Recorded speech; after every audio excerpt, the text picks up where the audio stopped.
We need peace, we choose freedom. We need peace, we choose freedom.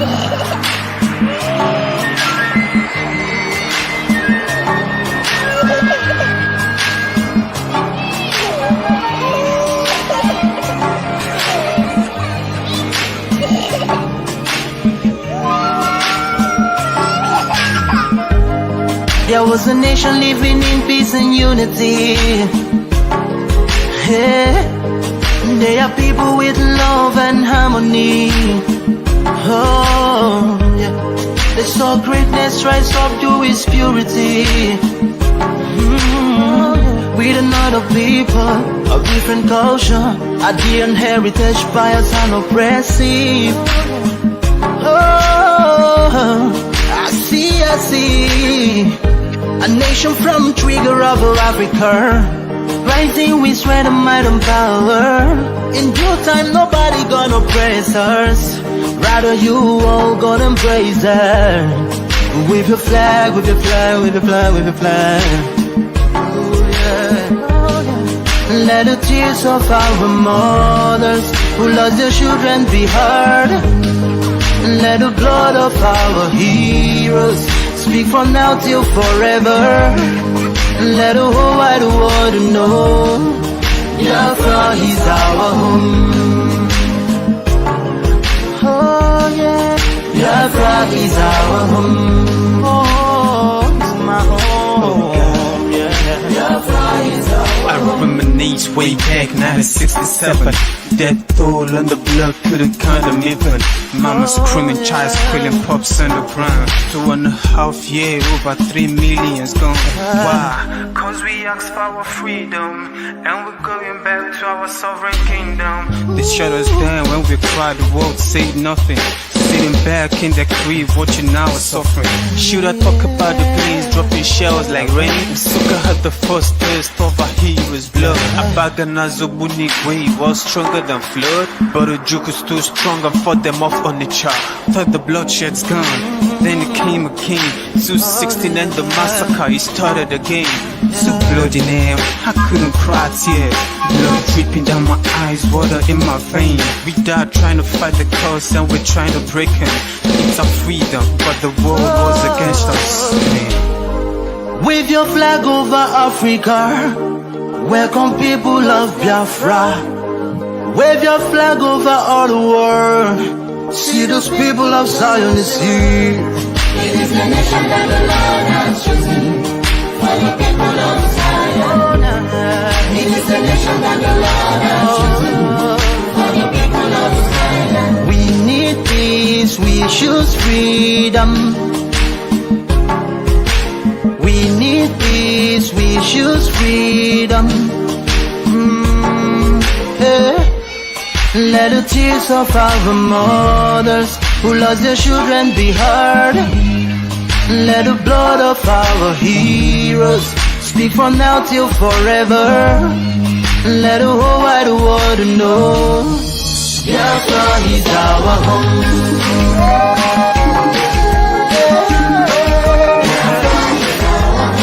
I see rising sun from Africa. Oh, this is time of victory. Oh, yeah. I see future in Africa. Oh yeah, people of Biafra. See light shining on the world. Oh yeah.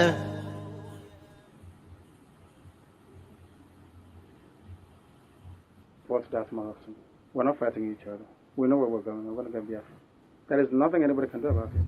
Absolutely nothing. Nothing. I need them to understand this. We've crossed the Rubicon, the point of no return. There is nothing anybody can do. If I'm alive, if I'm dead, if I'm wherever I may be, Biafra will come. If I'm dead, it's even better because it will come far more quicker. I can assure you. If Biafra is fighting for you, no one will touch your property. If you're fighting alone, you're bound to lose it. So Biafra is the best. We will become the 16th member country of ECOWAS. If Nigeria doesn't release those properties, then we'll take them to court and we'll get them back. Even twice the value. The Jews had investments all over the world. Most of the priceless artifacts and paintings belonged to many families in Germany. It was stolen by the Nazi Party. Do you know that? Eventually they got everything back with compensation on top of it. That's what we're going to do. If you touch our investments, we'll come back for you. And we'll know where we can get it from. So there is nothing for anyone to worry about. It's only if I'm not stopping you from being a Nigerian, if you are born on the streets of Lagos and you want to be a Lagosian and your name is Adama, oh, well and good. There's no problem.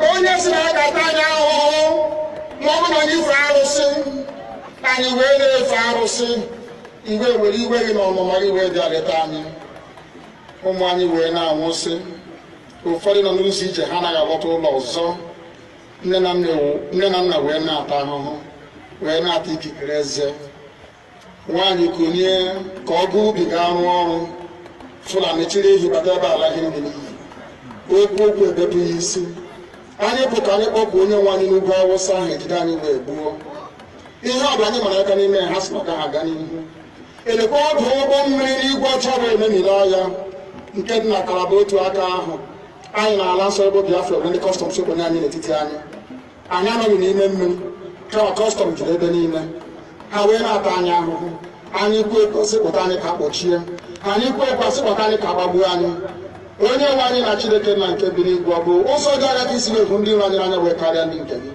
akwa anyị bụ ụmụ Chineke akwa ọba aha anyị ka anyị na-aza akwa ọba anyị nwe na-aza ike Chukwu akwa ọba anyị nwe na-aza amara Chineke akwa ọba anyị nwe na-aza Chisom akwa ọba anyị nwe na-aza Chizoba nna nke dị nsọ onye ime eluigwe dịka otu onye iro dị na anyị bụ ụmụ gị bịa ka iwe zọpụta anyị bịa ka iwe napụta anyị n'aka ọjọọ ihe bịa ka iwe lụọrọ anyị ọgụ Lucky way to zoo. Oh, go on, memory and Goliath. Chineke na nke igwe memory n'afọ. Site otu a mee ka fero ọgụgụ onye home ndị anyị ga-ebi ka o wee taa akọkọ ikiri ọtọ ọsọ. Ị ga na-edu anyị n'ụzọ niile nke ezi omume. Ọ bụla adịghị na anyị na-aga ndagwurugwu onyinye ọnwụ. Ọ bụ nwa bụ ekele n'igwe n'ụwa onye ọbụla kere gị n'oge mmalite n'oge ọgwụgwụ. Kama anyị nwe anyị gwa anọkwa ahụ ofu ụbọchị anyị ga-anwụ n'ezie kama ma akọ n'okwu gị na nọgide ego mgbe ebighị ebi ọ bụ ya mere anyị ji were gị n'anya isi anyị wee na-asị nna nke dị nsọ bịa ka iwe gosi anyị Biafra na ndụ na-abụghị n'ọnwụ bịa ka iwe mee ka ebe gị na amara gị wee kpuchiri anyị ka uwe bịa ka iwe zọpụta ndị nke gị bịa ka iwe mee ka Biafra wee bịa ka anyị na-ewetụta na nsọpụrụ na ịja mma site n'aha gị onye bụ Chukwu nke abịa ma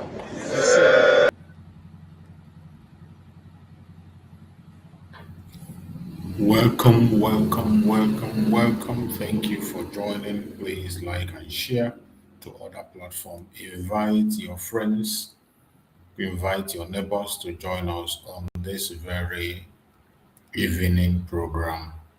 As we promised that we are going to come back this evening to bring more updates.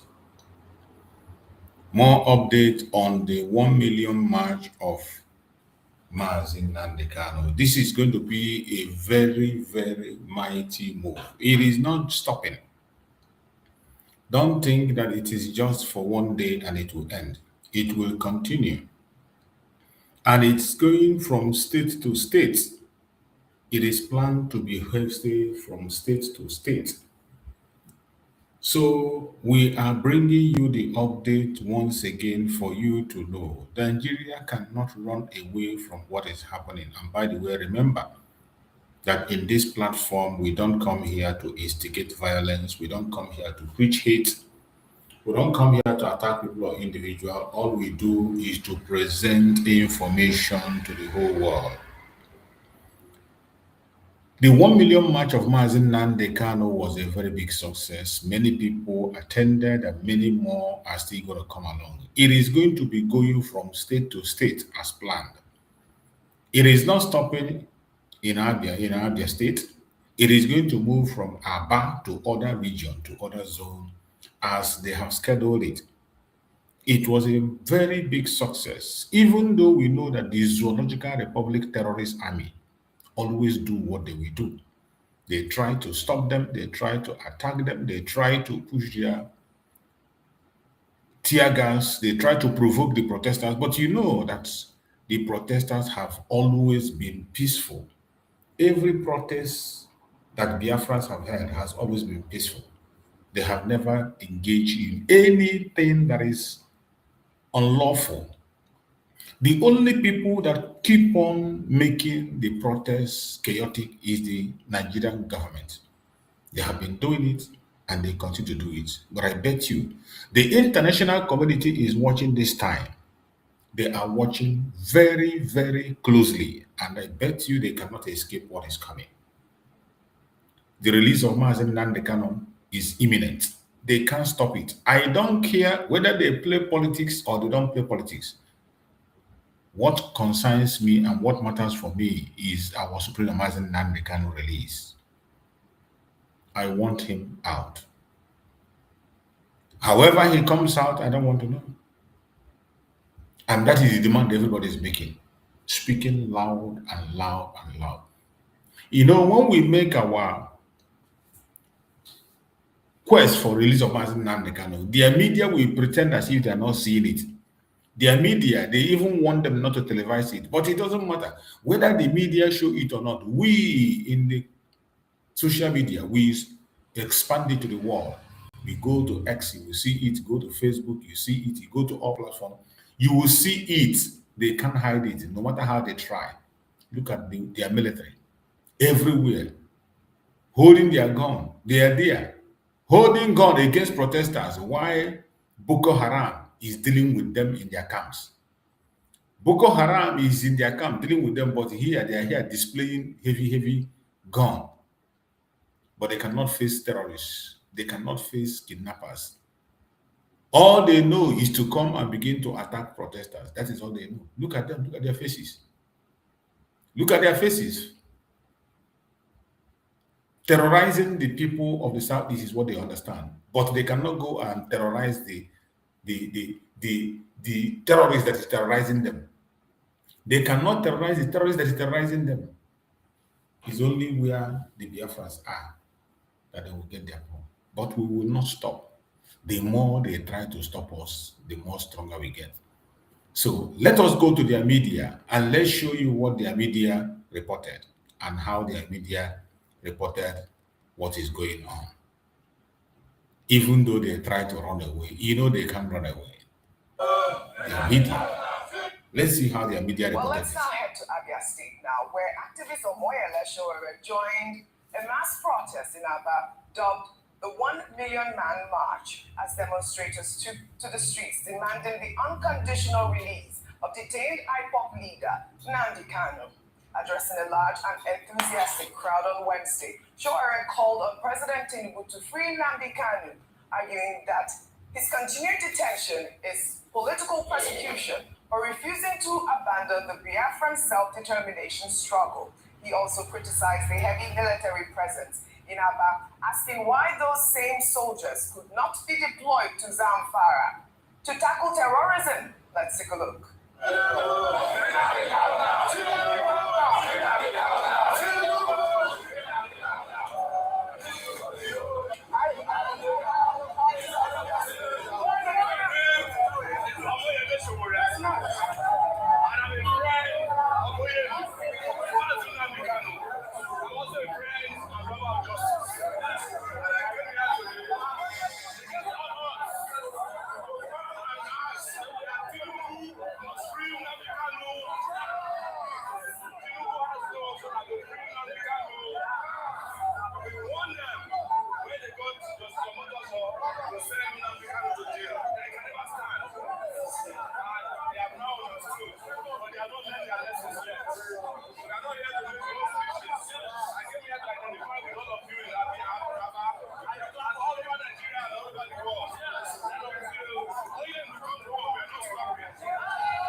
Red carpets for chiefs. Well, Rufai, Nnamdi Kanu has been in detention since 2021, and the calls for his release have never stopped. From courtrooms to street protests, the solution many believe is not legal, it is political. President Tinubu has the power to initiate dialogue to pursue a resolution, but will he do so? Those are the questions, and I don't know the effect of this 1 million man march. at this moment.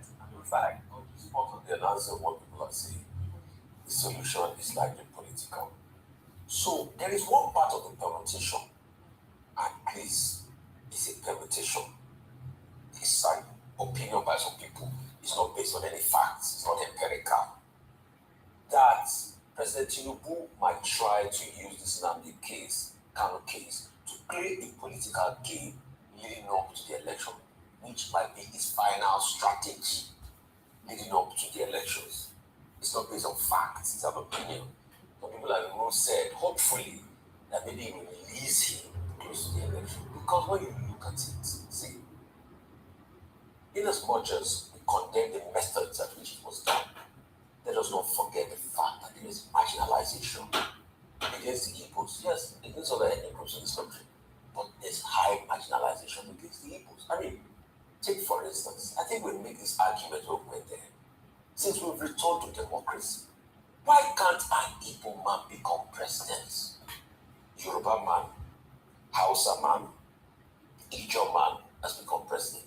Why can't an Igbo man become president? At least in this country, after the Civil War, there was a consensus of some sort by the two political parties. And Igbo men were both running mates in the 79 elections. Why can't we go one step further?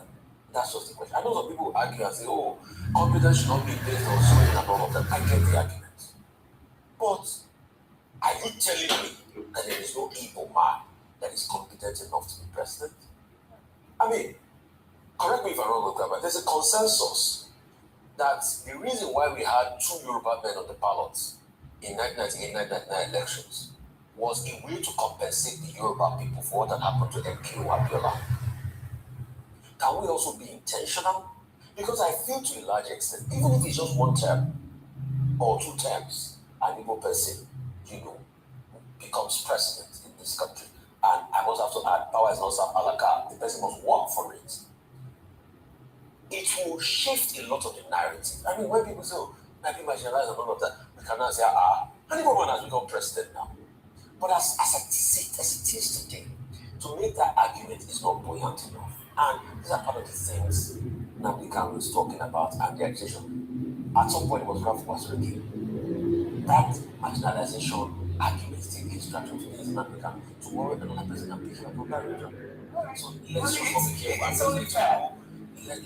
Let's see how we can do this politically. So you're up for a political solution for that? We will continue to do what we are doing, and we will continue to mount our pressure. We are no longer interested in their presidency or in their governance. All we want is freedom. To your tent, O Israel, the Nigeria we are talking about has even ended. We appreciate for the fact that at least somebody recognized the marginalization, the evil that is done against us, the injustice. So it's not even about the marginalization, the injustice against the Igbo people. That injustice is so much. How are you going to correct the injustice? All the way from the Igbo coup, the injustice on Igbo coup that drove them to the civil war. First of all, the pogrom. After the pogrom, the civil war, where millions of lives were lost. How are you going to compensate for that? So why do we have to beg to be president? Why do Igbos have to beg to be president? Why do people have to beg on behalf of Igbos to be president? It means they are not part of the contraption called Nigeria, and we can never be part of it. There is no need pretending about it. There's no need the begging. No need. We will continue to demand for the unconditional release of Nnamdi Kanu, and it is not going to stop. The 2 million march or 1 million march is just a beginning, and the show already made it clear. It will continue until Nnamdi Kanu is released unconditionally. It is not stopping. Let them continue to play all their games. There will be more, except if common sense prevail and it resolve the problem. But now we are planning a nationwide protest for Nnamdi Kanu. The city involved Lagos, Port Harcourt. While we were in Port Harcourt today, people were even upset that we did not include Port Harcourt in the Aba setup, our plan for Aba. So we said we're going believe that it is for us, a task that must be done. That Nnamdi Kanu can get freedom because he has not committed any offense known to law. It was the worst judicial pronouncement of 2025, probably globally. It was a sham trial. The conclusions didn't align with the evidence, and the judge just read something that had been written for him by someone else. And as you know, it was, a kind of a decision or commission he did so that he can get his own promotion to the Court of Appeal, which happened almost immediately after he delivered that very scandalous judgment. So the struggle continues until Nnamdi Kanu is returned back to rejoin his family and the family of freedom fighters that he has been leading since he started the struggle. So it is a struggle that started since Nnamdi Kanu was extraordinary rendition from Kenya, even before then. But you are also aware that last year we had a massive protest in Abuja that shut down the city of Abuja, the Federal Capital Territory entire election. And we did tell them then that if Nnamdi Kanu is not granted bail, granted freedom, the protest they thought it was a joke. That's why we took it to Aba yesterday. That is his home state. So you have heard it that the protest is just beginning. It will continue from state to state. It's a nationwide protest. And everybody should encourage the people that organize us, more especially Shore. Shore is making a very great sacrifice. It doesn't matter. We might not agree with him in everything, but is he making impact? Definitely he's making an impact. Everybody must not be the same. We must not use the same method. We must not speak the same way. So Shore has chosen his own path and he is consistent, very consistent. And that is one of the qualities that Nnamdi Kanu, when he sees it in somebody, he doesn't joke with that person. Consistency. When Nnamdi Kanu sees that you are consistent, he will love you with all his heart. And I bet you that Shore has been very consistent in justice. You might not like the way he's going about it. We might not agree in all his method, but is he doing something? He is definitely consistently doing what he has to do. And I bet you prepare for more protests to come. Because I said it in the morning that it is not just one. This is just the beginning. It is from state to state. You had Shore confirming it. That it's going to be from state to state. And we are going to be here waiting and watching, supporting and promoting every single thing that has to be done until when it is completely done. So let us go to their media and see some of other events that they have in their media. A lot of things has happened. Nigeria is gone and gone. I saw a video where the terrorists were displaying the money they collected. Terrorists were displaying the money, ransom they collected from people. Look at it. See?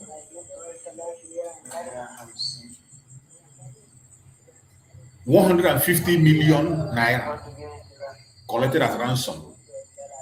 150 million naira collected as ransom. You see terrorists. They are shouting Alhamdulillah. 150 million naira. 150 million.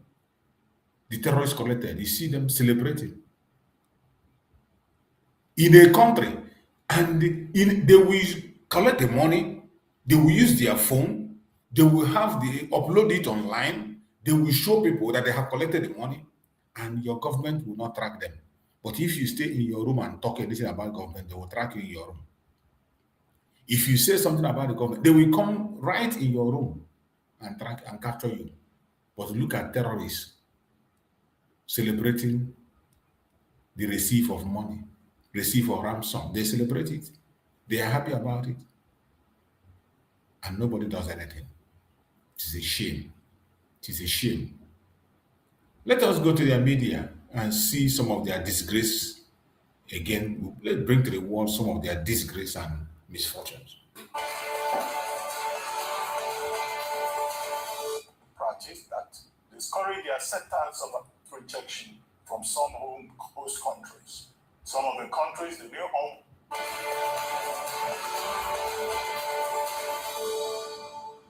Fresh diplomatic hurdles have emerged for Nigeria after some of President Bola Ahmed Tinubu's newly appointed ambassadors reportedly faced rejection from some host countries.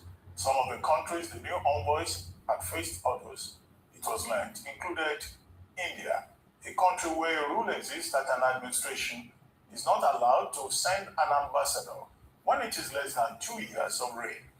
It was reported that India signaled its refusal to accept Nigeria's ambassador's designate to New Delhi, Mohammed Dahir, citing a diplomatic practice that discouraged the acceptance of ambassadors from governments with less than 2 years left in office.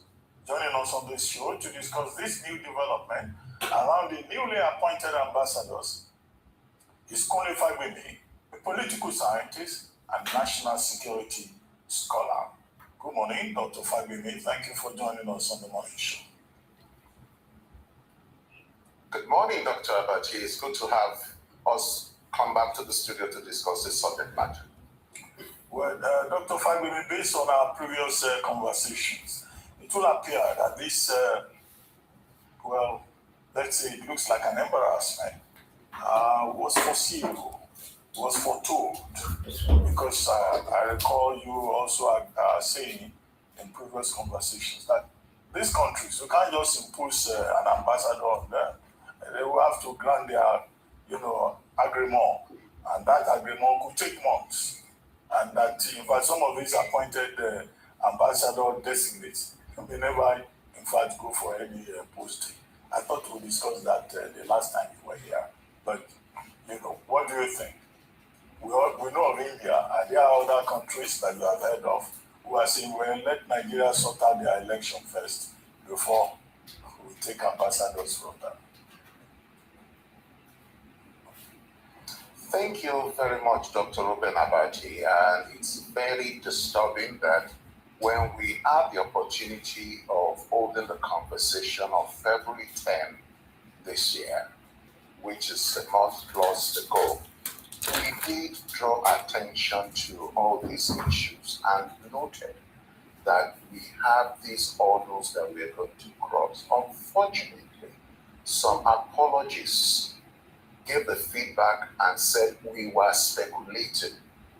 Not just that we were speculating, that we were not patriotic, and some even went to the extent of claiming that we were trying to bring strange variables into the dynamics. Unfortunately, the chicken has come home to roost. On that February 10, I used a phrase which some of them came back to say were too strong to have been used, that we were operating a dysfunctional diplomatic practice, foreign affairs management, and the presidency of the Nigerian state. And you will recall that on that occasion, we cautioned and pleaded with the incumbent special advisor on information, that is our brother Bayo Ononoga, to be kindly mindful of the way he issues statements. One of the statements that came out from him, which has again irritated and exacerbated the issues, has to do with the fact that you do not publicize the names and the postings of any ambassador designate until such an ambassador designate has undergone the induction course. Painfully, that was done. And in that same instrument that he issued on behalf of the presidency of the Nigerian state, he drew attention to the fact that they had only received agreement concerning 2 of those ambassadors designates, which in itself was given a pointer to other stakeholders to know that they too can decide not to do the needful of granting the agreement that will allow these men and women to report at their duty posts. We use the phrase dysfunctional presidency because ideally you would have expected Ambassador Shola Enikonolayi, that is the senior special assistant to the president on foreign affairs, to have helped to moderate the issues by ensuring that the statement that will come out from Bayo Ononuga was going to be kind enough to toe the line in such a way that it will only reveal that which needed to be revealed, and ideally the information in terms of the actual postings ought not to be issued from the presidency, from the villa. It ought to have been issued from the Ministry of Foreign Affairs, meaning that we have a gap between the presidency and the Ministry of Foreign Affairs. The idea of reoperating a dysfunctional system is causing us a lot of embarrassment, to say the least. You will recall, and I can be fact-checked on this, when this administration started and introduced the 4D trajectory for the foreign policy of the Nigerian state, critics did draw attention to the fact that it was not properly consummated, and Professor Mimiko did a great piece on that. And Professor Hassan Saliu of University of Ilorin did his digest in 2025 to reflect on the way the foreign policy system and the foreign affairs diplomatic practice of the Nigerian state has been managed. And it discovered that there was a gap and a misconception that they can do a presidential diplomatic shuttle. You only can do a presidential diplomatic shuttle when you have a president who either to had a one-on-one relationship with a number of other heads of state, his brother heads of state, before he assumed office, like we had with President Olusegun Obasanjo, who was able to hit the ground running and did a number of things that helped to restore the image of Nigeria. Now we have this challenge, wherein we discovered last time we discussed this matter that people appear not to have been reading the Vienna Convention of 1961, and we noted that it is not just for you to read the Vienna Convention, you add other instruments that had come out from this Vienna Convention that is dealing with the nuances, and that is where we mentioned, specifically, we mentioned that you cannot easily deploy any ambassador when you have less than 2 years to the end of the tenure of the administration. Two, we discovered that we did caution that you do not recall ambassadors or leave any diplomatic mission for more than 90 days without an ambassador in situ. Painfully, Nigeria has fallen prey to committing a number of these gaffes, and it is unfortunate that we can claim that we have a functional Ministry of Foreign Affairs. We can now claim that whether we should now be saying congratulations to these ambassador designates that can now see when people are pleading that let us have a functional system, let the structure and systems be operated based on the rules of procedure and allow things to work. Again, may I commiserate with President Commander-in-Chief Bola Ahmed Tinubu that he has people around him that cannot tell him the truth to his face.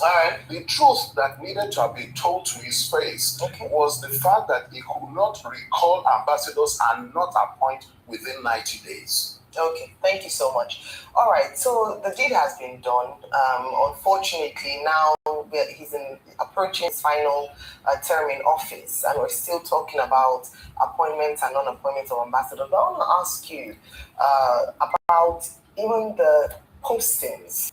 Your thoughts on the postings, because there have been criticism around where the career ambassadors and non-career ambassadors have been posted to, saying that perhaps it's not, when you look at the demography of the personality of the persons posted, there are some important stations that should have gotten career ambassadors. the United Nations, for instance, our envoy to the United Nations is not a career ambassador. And in terms of his experience in that regard, I'd like your thoughts and your take on the particular postings of these ambassadors designate. The buck stops on the table of any incumbent president, commander-in-chief. The ambassadors are appointed, function, operate, and report and act on the behalf of the incumbent president. So he reserves the right to determine the duty post. And based on his understanding of national interests, national challenges, and development trajectory that he wants us to pursue. So, in the real sense of it, we cannot discuss, interrogate, or say we are not comfortable with where he has directed that these men and women be posted. So, it's a reflection of... Mr. Fagume, I quite disagree because we've just discussed the timing of his appointments. You can also very well say that it's at his pleasure.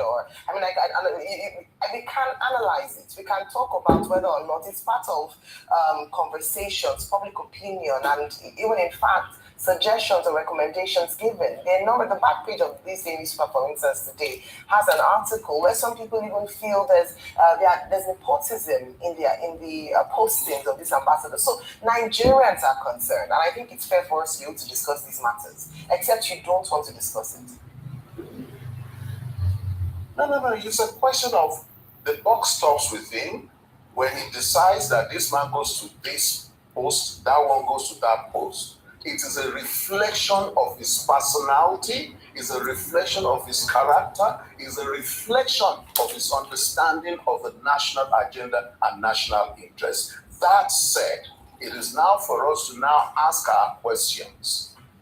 Does his personal interest actually translate to national interest? And will these people be able to cope with the dynamics of the postings that they have been assigned? You actually mentioned the United Nations. The United Nations is a portfolio and a platform where you require somebody who is able to read and follow through a number of instruments and must be willing to participate in engaging with different structures and strata of diplomatic practice, nuances, and relationships. Now, when you go appoint a businessman who before now hitherto is renowned for undertaking of interest in the economic sector, and a number of the businesses that he has gotten involved into ended up winding up. Now, you ask yourself, will this man, even though he has the paper qualifications that we all know he has, will he be able to deliver? However, if the incumbent president is saying to us, he wants this man to function in this particular portfolio, it is a reflection of his person, it is a reflection of what kind of trajectory he is interested in bringing to bear. When you now put it back and say, again, let us take a look at the deployment of somebody like the certain Lieutenant General Dambuzo, PhD, who has been assigned to China. When you assign somebody like that who has a background in military and you have this kind of opportunities, you need us to start asking the questions. Are we going to take advantage of this in such a manner that it will reflect in our national security and defense management system? Are we going to be doing procurement and mindful of the kind of procurement that we have done hitherto? Are they going to reflect in that which will service our operability, interoperability, and the assets management of the military hardwares and softwares that we are using and deploying on the Nigerian territory? Now, those are the real issues. But the point I was trying to make originally is that The president has done his job. He has told us this is who I am and this is what I want to achieve by deploying these people to the positions that they have been deployed. Albeit it, when you start asking what is the national interest implication and not the regime interest implication and not the personal interest implication for President Bola Ahmed Tinubu, those are the issues. As it is now, he has shown us clearly and displayed the picture for us to see that these are the people that I really want to use, and this is where I think they can function. You are trying to bring up the dichotomy between career and non-career diplomats. And when you start discussing this, you will have to ask yourself, when you take a look at the CVs of all these individuals, you will realize that a number of them have never really been made to carve a niche for themselves, even the career ones, in specific areas. Normally, you have region-specific individuals. You recall on February 10 on this set, I did call attention to the fact that ideally to come out of this quagmire that we found ourselves, there are some people that are experts concerning some regions. Those are the ones that should quickly be deployed to help us mitigate and manage the transition of having these ambassadors designate. So, I mean, we can talk all we want, but a lot of people are opined that the appointments have just been job for the men, job for the women. You know, people that they think they hold political favor, they give them this ambassadorial position. But the question I would like to ask you is, should that be the case that our ambassadors are people that are very loyal, people that have spoken up, people that have cross-carpeted and changed their opinions about the president? They held very, very strong, denigrating positions about the president. But all of a sudden they say, oh, I was in opposition then. And that's the people they're making ambassador. Should the serious business of the representation of this country should be left in the hands of those that are very fickle with their convictions, that they can switch as quickly as there's any other government in power?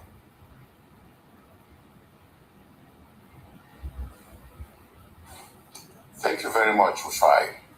I come back to the point that it's a mirror that we have, and the person that is standing before that mirror happens to be citizen Bola Ahmed Tinubu, that transitioned on May 29, 2023 to becoming President Commander-in-Chief. If he chooses that his understanding of national interest is the one that will make him appoint and deploy people of the kind of character, background, and service trajectory like he has now done, it speaks volumes. Ideally, what we ought to be talking about is that for you to appoint ambassadors, it is defined by national interests, the foreign policy principles and guidelines of the Nigerian state that will ultimately transition and translate to the common good. Unfortunately, it is clear, like every other analyst and commentator has come to terms with, it appears that this is job for the boys, with the exception of very few of them.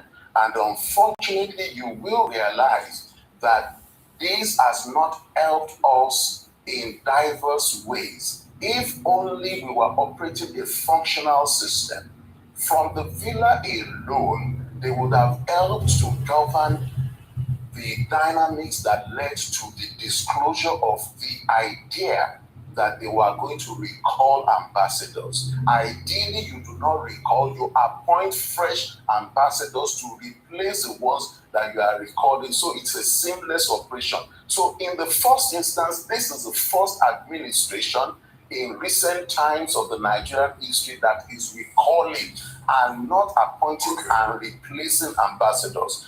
It is very clear that we are operating a dysfunctional system. Okay, Dr. Fabian, very quickly, you talked about career and non-career ambassadors. I'd like you to speak to the idea of professionalism. Out of the 35 career ambassadors, 27 of them were posted to African countries.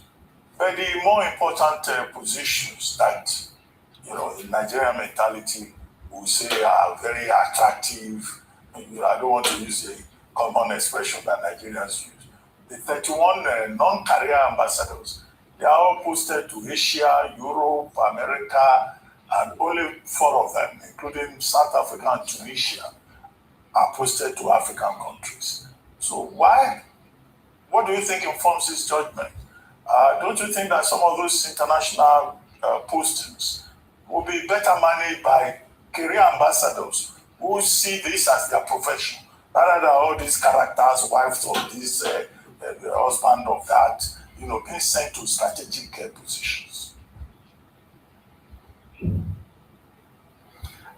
The schools of thought out there discussing the subject matter you just raised are indicative of the fact that, one, you have a situation where a number of these individuals needed to be settled on the one hand.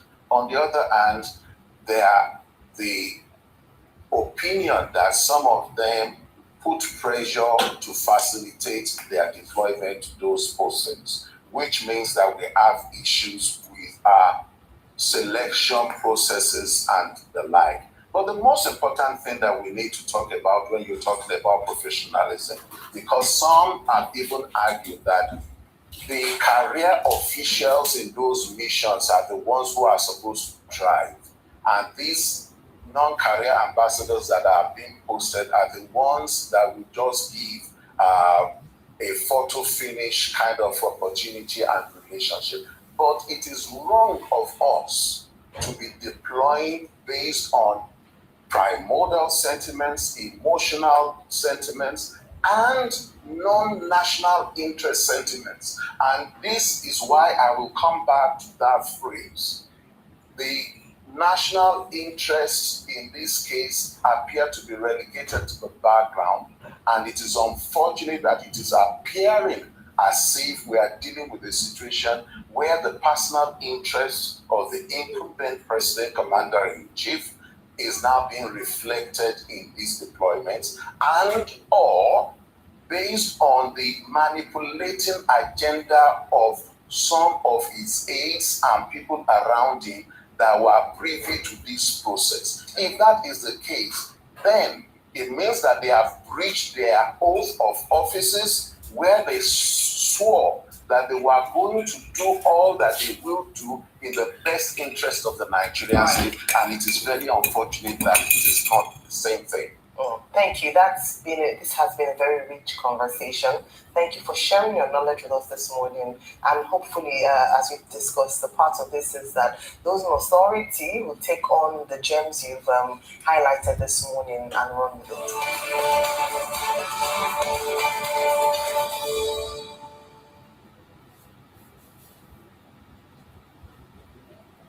From that, we'll be Article Administration working together to stop Tinubu. That's coming from the ADC.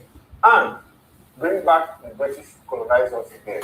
And then it is fair to Bangladesh to Bola Ahmed Tinubu. Well, these are the major topics of discussion for today. But before we get into all of that, there are also other interesting trending stories that we are going to work in on in the course of this conversation. Good morning, Jen. Good morning. Very well, thank you. President Bola Tinubu on Thursday held a 10-2-hour closed-door meeting with Nigeria's Senate chiefs and newly appointed Inspector General of Police Tunji Disu at the presidential villa in Abuja amid escalating insecurity and fresh attacks on military formations. Details of the security deliberations remain undisclosed as the meeting, Disu's first formal engagement since assuming office on February 28th, comes after the killing of at least 3 commanding officers in the Northeast in a week. One of the co-hosts here, when you speak with some of the analysts, it almost seems as if it's a hopeless situation the picture is so grim. Sometimes after the show, like we say, you have to debrief because it's so bad. Well, we are hoping that things will change. I really feel for this because there's a lot of rot. He has a lot of work to do. He needs to overhaul the system because for several years, in fact, for forever, the police have become tools in the hands of the powerful people, in the hands of the politicians, the government officials. Police, they have gone beyond what they were originally set up for, and now they're even used to oppress people. People use them to oppress people. They need a whole overhaul. I feel even with the insecurity, it seems as though they will fail because even the army, the soldiers on the one hand are also grappling with issue cases, and then the police also have. It's just so much. I don't know if the state policing that they are about to introduce will change a lot of things, and I'm hoping it will, because even on the federal scale, they are grappling, and I'm just hoping that we'll see something better if and when the state policing comes Yes, I like the fact that you keep going back to hope, hoping that hope, because hope is the only thing that can keep us alive. Hope keeps us alive because the moment a man loses hope in life, I mean, that is the beginning of his end. You have said quite a few things, that are very instructive. When you said, well, you just hope that this is not the usual routine. Yes. The ritual, the normal routine that when the president was then meeting on services and IDP, he comes out to the riot act, sends strong messages to They talk tough. They talk tough and all of that. And after like 2 or 3 years, we go back to our normal, where we are coming from. It's not surprising. And one of the major topics of discussion here is about displacement people. Yes. We are not talking about refugees, people that are somewhere in Niger and Cameroon and even other parts of West our West African neighbors. And so when the president says, well, we are not going to bow to terrorism, it's on record that it was on the page of Guardian yesterday, that within like 3 weeks or so, 65 of our soldiers, Galan soldiers, were killed by Islamic State of West Africa province, terrorists, jihadists, 65 soldiers in a country, and we still have the chief of defense staff, we still have the chief of army staff, we still have the military formations. Everybody, nobody's career is damaged, everybody is still doing his work, and we move on as usual. I mean, it took the prompting of security reporters, to put out doubt in the public. And the Nigerian military didn't agree to that until there was pressure on them. 65 soldiers in one fell swoop, killed. Within our military formation. It's really sad. And so you can begin to understand that when people say that, well, I think we are lackluster now, and because this is a ritual. The next thing we hear is, IGP moved to this place.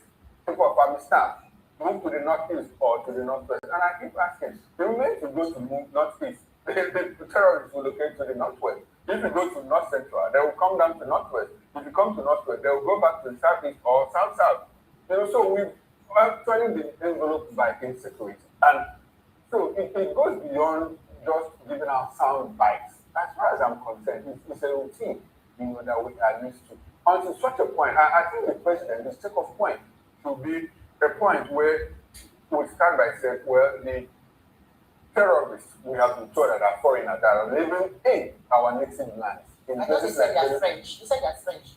I said they speak French. Wherever they are, whether they speak French in Mali, they speak French in Burkina Faso, they speak French in Senegal, speak French in Niger. These are French-speaking countries, and all of them, that ethnic stock, they are one wherever they are, whether they speak English or French or their full or their local language. That's one stock. So until we get to Benue State, the president gets to Benue and Plateau and say, well, gentlemen, if they are gentle, you have to move away from here because you don't belong here. We have chased away people that originally owned this place and we are occupying here. And we are told, you see, the thing is that we have our chief of defense staff, Minister of Defense, boldly tell us that these people are foreigners in our own land, in a sovereign land, and all of that. And life goes on. The other day, the president's wife went to Benue State and rolled out ₦1 billion to the people that are living in Haiti. For what? For what? For health, for education, educating their children on what? And so this routine meeting, we should go beyond that. And we also hear, in the midst of the presence of America that said, well, they are coming to give us tactical operational support and intelligence, 65 of our gallant soldiers were knocked down by terrorists. I think and we are still a country. Good morning, Moses. Good morning, Moses. It's horrible to think about. It's horrible to even mention that 65. I mean, if one soldier is dropped by an insurgent, the nation, the military should go to war with them. That's how it's instantly. But we saw General Buba on camera. On camera. He was dropped. And the military, Nigerians acted like nothing happened. And he even told the military, like more than 2 weeks, to admit. Yes, it's horrible. It's saying that cry. I mean, you wouldn't be hearing this. In normal times, really. You wouldn't be hearing Nigeria is a very abnormal. And you know, for me, the very interesting part in all of this is the president is traveling soon. He's going to the UK on the invitation of King Charles. But there is trouble in the country. There is trouble within the most times when he's even around, what different? This is the normal question I need to ask. I mean, we are listening in that sense. So what does his president matter? And because he is here and terrible things are happening. And nothing happened. I think it's high time we just accepted that we're in a full-fledged war with these guys. And also accept that the military has lost steam. And that we need, I don't know what it is we need because there's a lot of complicity. Like most people, this Daily Visualist says, that these guys are dispersing. They are no longer concentrated in, 1 minute. So just like you said, once you attack them at Ngoshi, they move to somewhere else. What does that tell you? That it even appears as I don't want to say it from we need a willpower. That's what we need. Yeah, we need a willpower. We need a willpower. Our soldiers. The ones on the war front, right? All of them. I mean, the other day he was on your yesterday, where the bandit was arrested, and then over to the police, and before morning, he was released. So the people the soldiers themselves are not what I'm sure the policemen that released him would not have released him by their own free will. No, they would not. They were under pressure. Yes, they got orders and they had to comply. It's unfortunate. Quite unfortunate. Anyway, let's move on to another very interesting story because yes, there's a showdown in Biafra state because thousands of passionate Nigerian youths under the coalition of lovers of freedom flooded the streets in a powerful 1 million march, chanting and singing and waving massive banners demanding the immediate and unconditional release of the indigenous people of Biafra leader Nnamdi Kanu, whom they insist is a freedom fighter framed by the government, not a terrorist. Well, reported again, even more it has activists from more election will rejoin the crowd with solidarity and providing the fact by that Kanu 2021 arrest in Kenya. His controversial 2025 conviction and prison and terrorism charged by a federal high court in Abuja, and his current life sentences in Sokoto prison are nothing but politically motivated persecution. Well, supporters worldwide echo that nothing justifies his continued detention while accusing the Nigerian authorities of complicity in ongoing insecurity, turning this fast-spreading movement into a nationwide force of justice that ordinary citizens say will shape the country's unity today. We are back to this, Nnamdi Kanu. And I was on radio yesterday, and the anchor asked me, what I meant. And you see, our people are very emotional. Our people are very sensitive. I must admit, and when I say our people, Nigerians generally, but let me zero it down, let me reduce it to the Igbo people, especially when it comes to the issue of Nnamdi Kanu. Nobody wants to, become logical about it, or reason the other way, or look for an alternative. And the moment you want to take a different route, you are anti-Nnamdi and you are anti-you and all of them. My question is, why control the protest in Aba for the release of Nnamdi Kanu? Is it Nnamdi being detained in Aba? The people that are holding it, the government, is it headquartered in Aba? So what is the impact of all of this? And history. The thing about history is that history repeats itself because men don't learn from history. For 4 good years, people have started to close shops on Mondays. And why that happened, the federal government just moves the other way. Because that is how the Nigerian state has been structured after the Civil War. If you are from the south, well, if you want to do yourself after the war, the Nigerian government is the even if you grow the economy of the South, Nigeria will be. So you're not going for that. So why not a protest in Aba? What? And the next phase, military will be taken, and they will take 2, 3, 4, 5 people. And we are going to document it. And after documenting it, we make all people know about Nnamdi Kanu. If you want to hold a protest that will make me go to Abuja now, or you go to Sokoto where it's being held. At least people with the government will understand, oh, these people are serious. If you continue to hold the protest in Aba, if it spirals out of control, if it spills out of control, they will unleash the police. And if police is not able to contain it, they will unleash the army. And what if we met them down? If you hold the protest in Abuja, they will say, why is he holding Abuja? Why is he in his own state, home state? There's no protest. You hold protest in Igbo land. They say, why is he doing it in Igbo land? Why not go to Afaruku and do it? You go to Afaruku and do it. They say, why are you doing Afaruku? Is it Afaruku? Now, this one is saying, go to Sokoto. No matter what you do, people must talk. No matter what you do, people must talk. They must look for an excuse to talk. Let them continue to talk. Nnamdi Kanu is from Abia State. And to show that his people are in support of him, that protest well. And you heard Shore say that this is a nationwide protest. They are still going to have the protest in Port Harcourt. They will still have it in so many other states. Every state by state, they will have it. They started from Aba. So why are you now asking why not in Abuja? Didn't they hold the protest in Abuja? Their protest was held in Abuja. Didn't you see it? Didn't you see the protest in Abuja? Didn't you see how they fought them in Abuja? Didn't you see the tear gas and the police shooting in Abuja? Didn't you see it with your eye? It's a shame. We really need to get out of the zoo. Simple. So what is the essence of that protest? To send signal to what? Imagine the question a human being is asking. Okay, because Nnamdi is in detention, ask all the Igbo people nationwide to close shops on Mondays. At least it will make sense.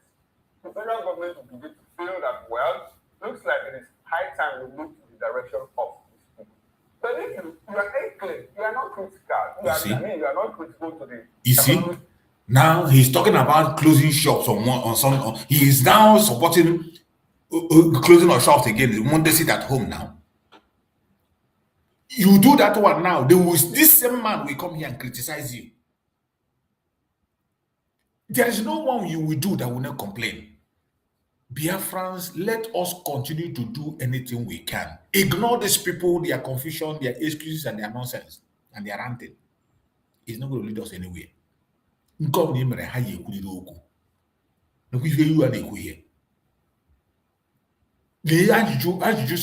the media. What is the importance of the protest? And you are one of those who is saying that they want to know if the people are supporting him. His people are not just supporting him. Even his own hometown, they are not joining in the support. They are not doing it. If nothing else, that very protest shows that his own people are behind him. From his hometown, they are supporting him. Is that not something? Is that not something?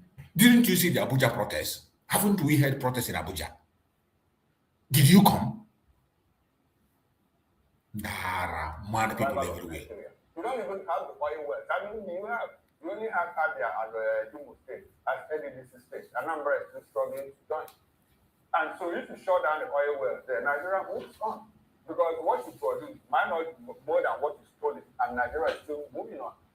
Niger Delta people, why were they able to get attention? Because they are strategic. At some point, the oil wells were locked, and the federal government said, hey, gentlemen, what is it? Come, let's talk. And they started talking, amnesty and all of that. If you grant Lagos, the international airport, the port authority and all of that, federal government will move their way. If you close on the market for 2 weeks, for 2 months, 3 months, nobody will listen to you. That is just the reality. A lot of people will not like what I've said, but that is my opinion. Strategically. No, strategically. These people are a bunch of idiots. It's interesting, this 1 million march. It's interesting, and like you pointed out, what is the essence of it being held in Aba? Why not some people? For me, I would have said if this is going to be held in Abuja, then he was making a statement. Not even Sokoto. Didn't you see when it was held in Abuja? Hasn't it been held in Abuja? When it was held in Abuja, and they were shot with tear gas and bullet, and Showore himself are still in court for that. Showore is still going to court because of the protest that went in Abuja.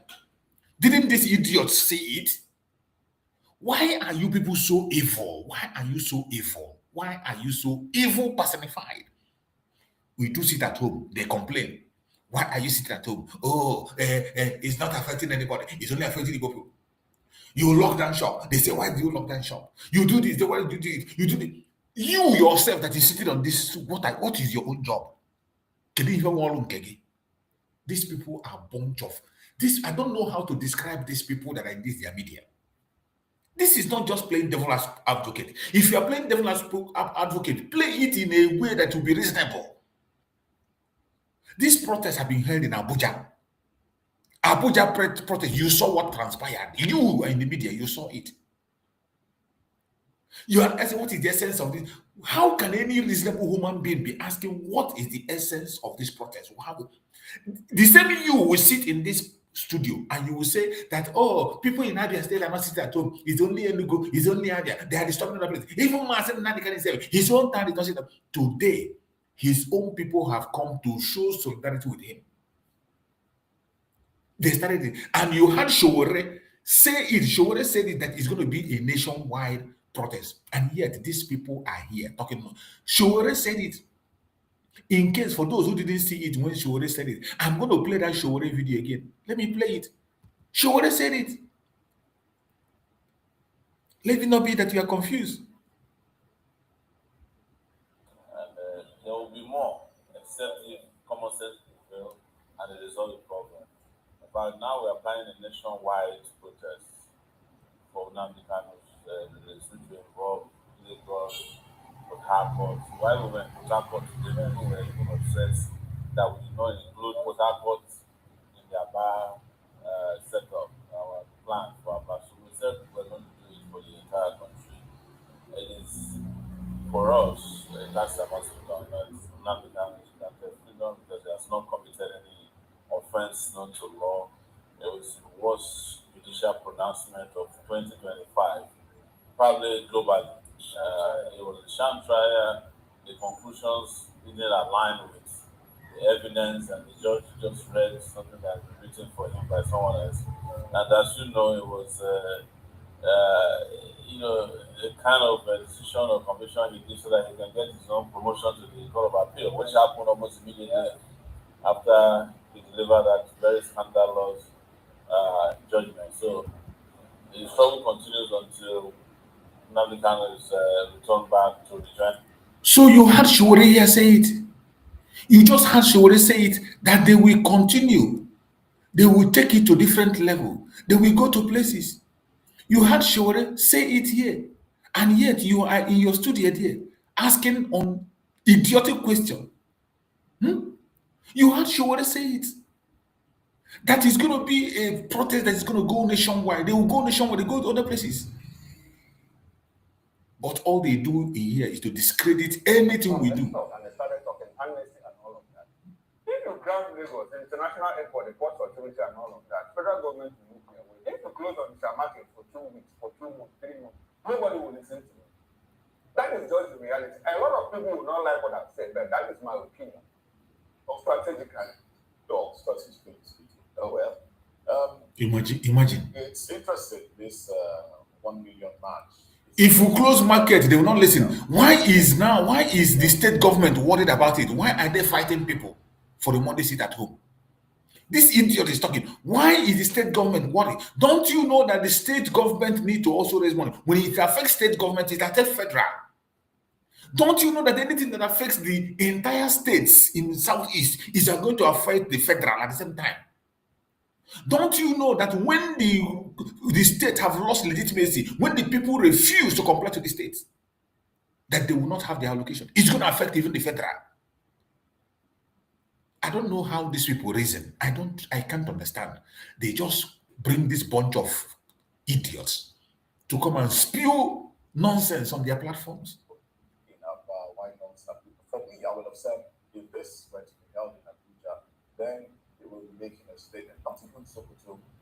Wasn't it held in Abuja?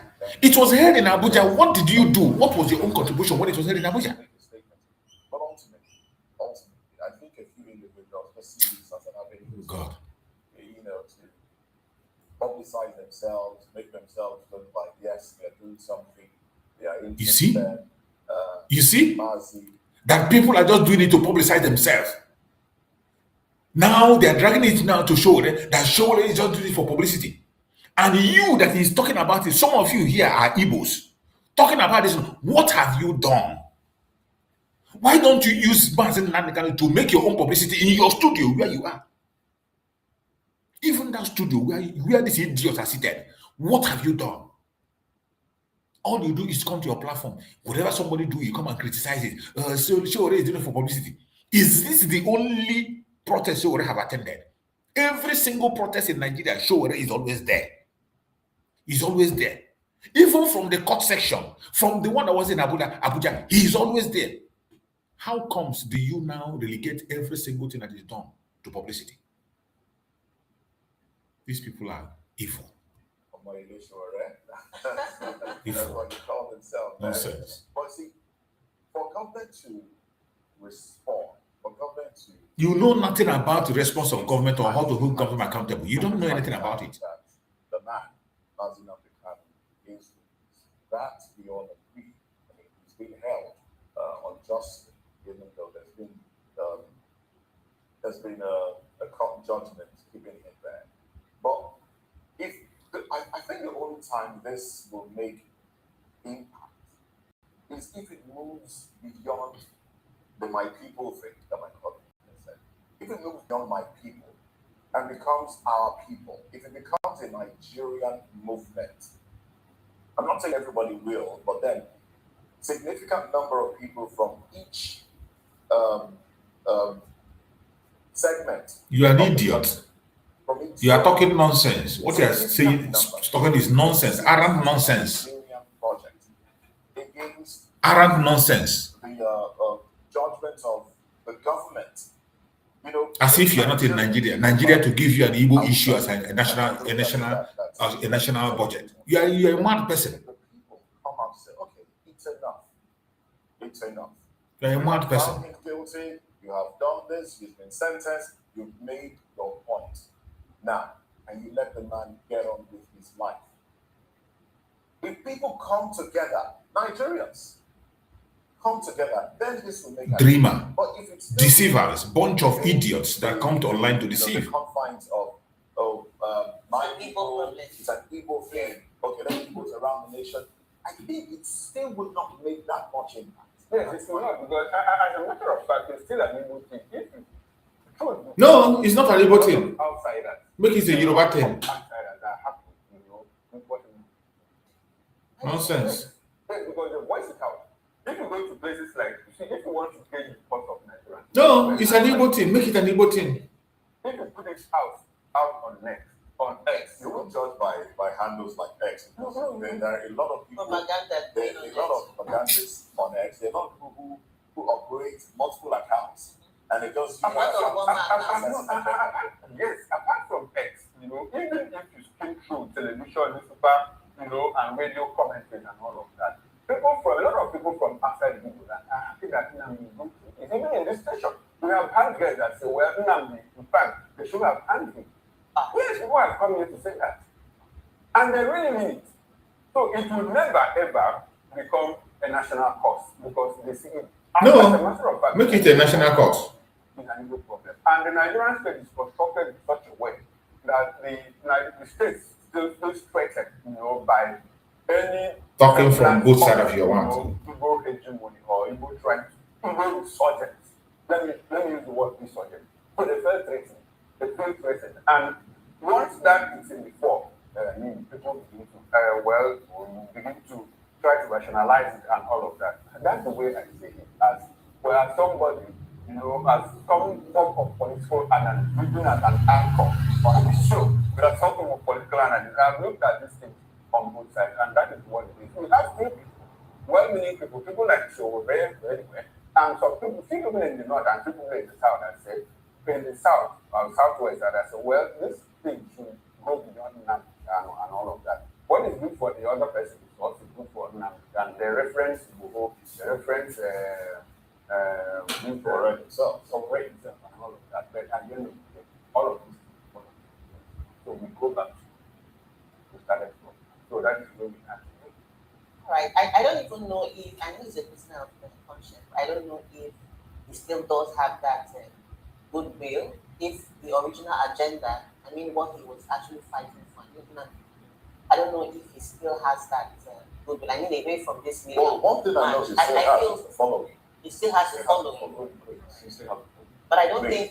Did you see the number of people that came out? In fact, it just reminded me of the guy who organized the 1 million man march for Abacha. Remember the guy? His name too was Kanu as well. Well, I'm just hoping that government, I don't know, because I know that for as long as he remains in prison, all this uprising, all this protests will keep happening. And before we move on, the picked up, I think the venue was well chosen because if the people where Nnamdi comes from, you wouldn't see it. People move from Aba. Why would we see that? Well, there's another story. Let's just touch on another story before we run to the papers now.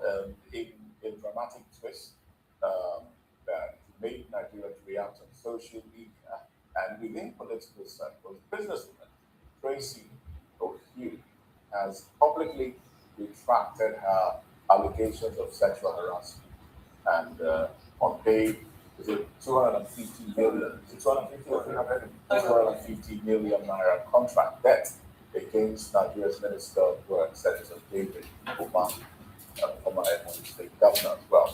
But he apologized in what some would call a heartfelt video released yesterday. I think we talked about this briefly yesterday on the air, that video. And if you watch that video, apparently it was obvious she was reading something handed to her. If we have the video, it's really good to play. But anyway, you do recall that her lawyer was on our show where he spoke that he had facts and he wouldn't get into any conversation, any litigation that he knows that there will be no facts to back it up. So regardless of all the facts, well, they have reached some sort of compromise. That's what it feels like. And Ohiri clarified that she never met the minister in any hotel room. He said she never claimed that he tied a towel or a wrapper around himself to visit her there and never received any threats about what happened to Nayland or Nella engineers if she visited Ebonyi State. He admitted that the supply deal had no formal contract.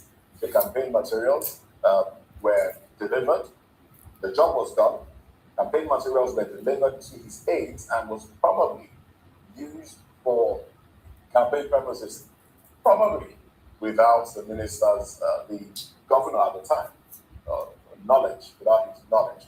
Well, she's come to apologize, she apologized to her family members, apologized to, but see, it's not, but there's another video I saw this morning about an individual, a pressman who's talking about how he was also vetted by the minister. But he speaks to how our political office holders see themselves. I mean, we've seen political office holders threatening individuals that they will lock them up in generator houses, they will lock them up in dog cages, they would kill them and nothing will happen. Our politicians see themselves as overlords.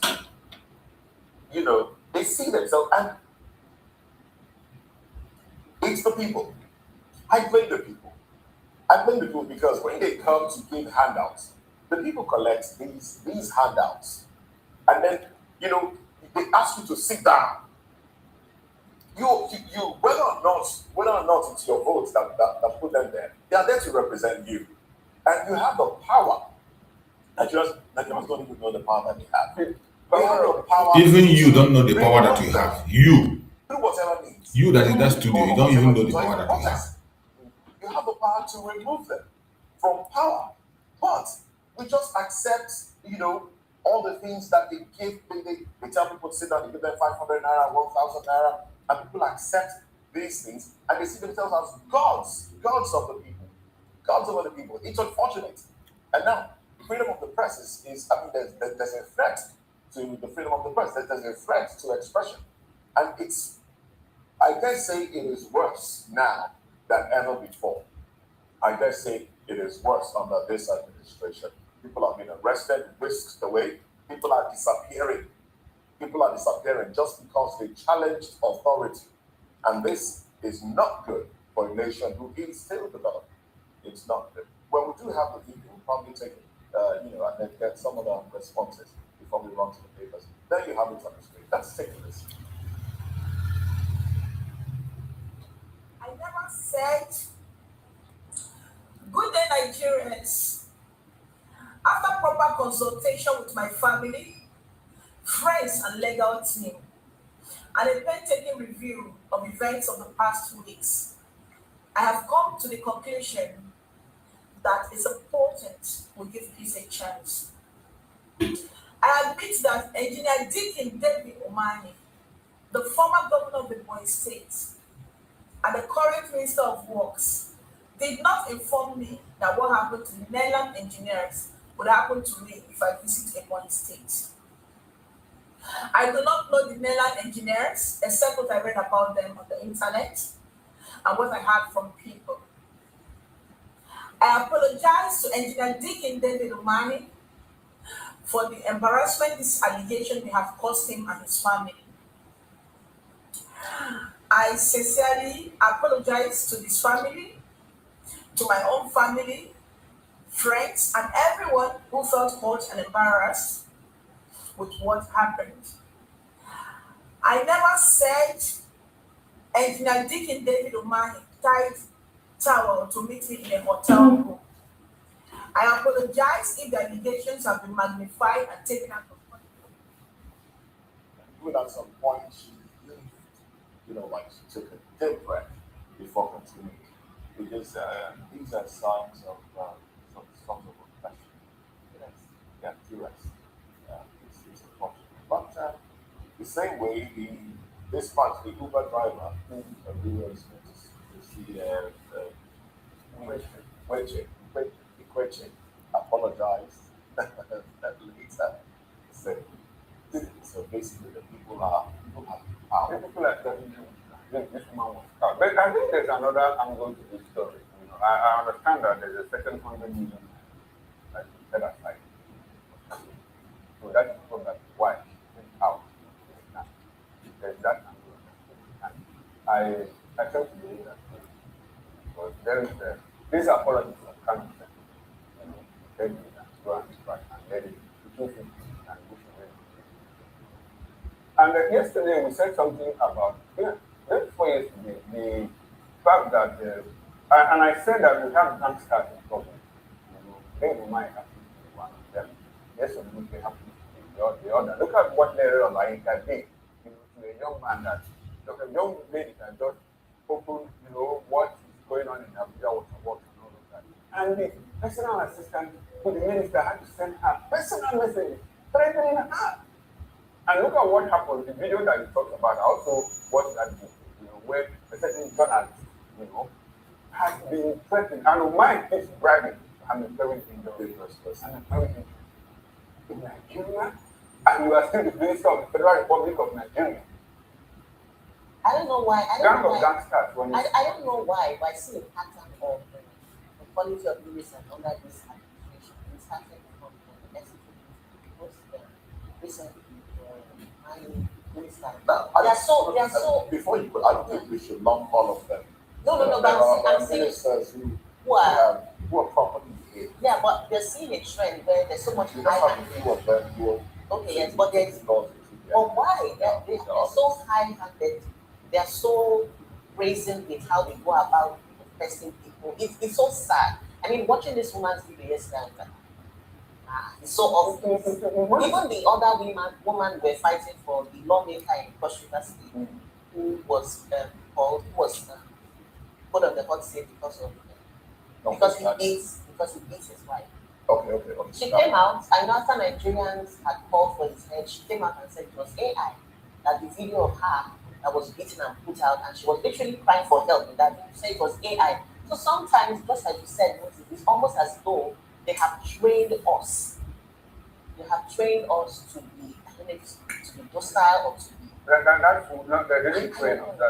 Before we went into the debate, you want to say something about the minister. You know, when we talk about representation and stereotypes, you know, when you say that a certain group of people are like this, it's not normally that everybody is like that. You just feel that needs to represent people and all of that. And because their voices are louder, they tend to, you know, equalize the whole group. And so this means, in fact, that with the moment we said not all ministers are like that, I've been looking for ministers. And I couldn't find it. It's a lot of Communication minister. Who is communication? What's the name? No, that's for interior. Okay, I like the interior. We are struggling. His name just said. I mean, we are struggling. Anyway, but let's move on. Osu Tijani. Yeah, that Harry speaks. But I mean, we are not. That Harry speaks. I don't even know what. I mean, are you talking about the Minister of the Economy that is causing problems? We are not talking about. Are you talking about the Minister of State for Defense that is causing problems in Biafra State? Are you talking about the Minister of Foreign Affairs, Yusuf Tuda? We're talking about You're talking about the oppressors. Those that speak or those that. You're talking about the oppressors. I'm just started reading now the number of operations. Anyway, And then we have about 48 of them, right? Yeah. Okay, so and then if you want, I can go on and investors, has not. Let's go to the papers now. We have the Guardian newspaper right here, and these are the headlines, starting from the reader headlines. ABC criticizes Tinubu over democracy is a gift. You can see that these people are a bunch of idiots. They make joke of important issues and they are never serious. That is why even we, the Biafrans, must never take them serious. Anything we will do to get out of the Zoological Republic, we will do it. Whatever it will take for us to walk out, to walk away from the Zoological Republic, we must do it. Don't wait for anybody. Do not wait for anybody. Nigeria is not meant for you. Nigeria is not meant for me. This is a deadly environment, a chaotic environment meant for the dead. This is what it made of. Very terrible place that human beings should not be. Nigeria is not meant for you. And I urge you, wherever you are, as a Biafran, the earlier you begin to think of a way out, the better for you. The earlier you begin to think of a way out, the better for you. The Zoological Republic, look at what the Boko Haram is dealing with, every one of them. Boko Haram is dealing with them, seriously, right, left, and center. And they think that we will continue to believe in these people. Believe in them at your own risk. Believe in this Zoological Republic at your own risk. Wherever you are watching this program from. Always remember that Nigeria is not for you. Nigeria is not for me. We must continue to ask for the unconditional release of our Supreme Leader, Nnamdi Kanu, by fire, by force. These terrorists, these Islamic terrorists, are not ready to do anything. And they will never change. If you think they will change, they will never change. Things will get worse every day. It will get worse. Don't think they will change. They will never change. All they know is to plan how to take your life and destroy you. So, my fellow Biafrans, we are going to meet again tomorrow to dive into another section of these very issues. We will continue, no matter how difficult, even if it is only one person we convert, we will be talking about it. If it's only one or two of us that are listening, we will continue. Consistency is the key. We are not stopping. We will continue to do what we are doing until Nnamdi Kanu is released. Thank you so much for joining this program. I will see you again tomorrow. May Chukwu come guide and protect you. Protect every one of you. May Chukwu come guide and protect our Supreme Leader, Nnamdi Kanu, and our Prime Minister, Master Samuel. Thank you for being in the program. I see you again tomorrow morning by the grace of Chukwu. We will never stop. No matter what happens, no matter what they say, no matter what they do, we will never ever stop.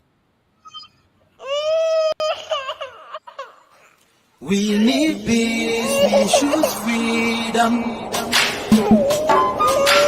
We need peace, we choose freedom.